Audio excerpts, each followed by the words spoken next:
Aujourd'hui, on teste une recette que j'ai repérée il y a quelques temps sur les réseaux et que j'avais absolument envie de tester parce que franchement, le résultat vend vraiment du rêve. Et en plus, la réalisation a l'air vraiment simple, donc je me suis dit pourquoi pas tester et voir ce que ça donne.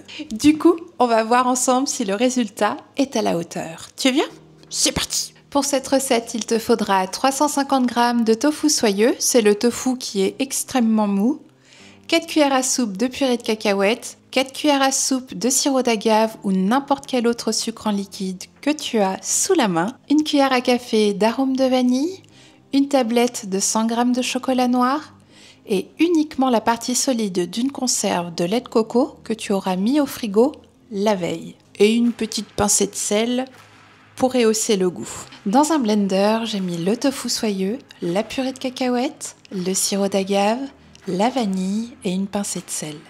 J'ai mixé le tout et par curiosité, j'ai goûté. Très sincèrement, c'était pas mal, mais on sentait encore un peu le goût du tofu. Du coup, j'ai ajusté avec une cuillère à soupe de purée de cacahuètes en plus, un peu de vanille et un peu de sirop d'agave. Et là, c'était parfait. Vraiment, ça avait un petit goût de caramel, beaucoup trop bon. J'ai ensuite réparti la préparation dans 3 ramequins et j'ai mis au frais le temps de préparer la ganache. Pour ça, j'ai cassé ma tablette de chocolat en morceaux et je l'ai fait fondre au micro-ondes par tranche de 30 secondes en mélangeant bien à chaque fois. Ensuite, j'ai ajouté la partie solide de ma boîte de lait de coco. Bon, pour le coup, malgré la nuit au frigo, c'était plutôt crémeux. Mais j'ai mis quand même et j'ai gardé la partie liquide. Je m'en servirai plus tard dans un curry de légumes ou un smoothie. J'ai bien mélangé le chocolat et la crème de coco. Puis j'ai versé la ganache sur mes mousses. Bon, clairement, comme la mousse de base est assez liquide, c'est pas évident d'étaler la ganache bien proprement. Mais j'ai fait au mieux. Ensuite, on laisse le tout 2 heures au frais avant de goûter. Verdict, le visuel est super sympa et je savais déjà que la crème du dessous était délicieuse.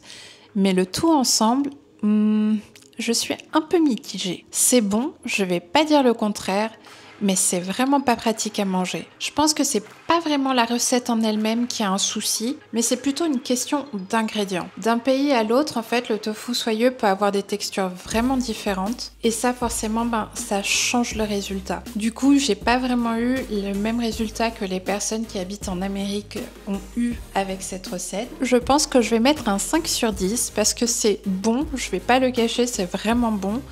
Mais c'est vraiment pas pratique à manger. Et toi, si t'as repéré une recette virale que tu veux me voir tester, n'hésite pas à me le dire en commentaire et je testerai ça en vidéo. Moi c'est Melvie, je te propose des recettes VG simples et pas chères tous les mercredis et samedis. Alors pense à t'abonner si ça t'intéresse.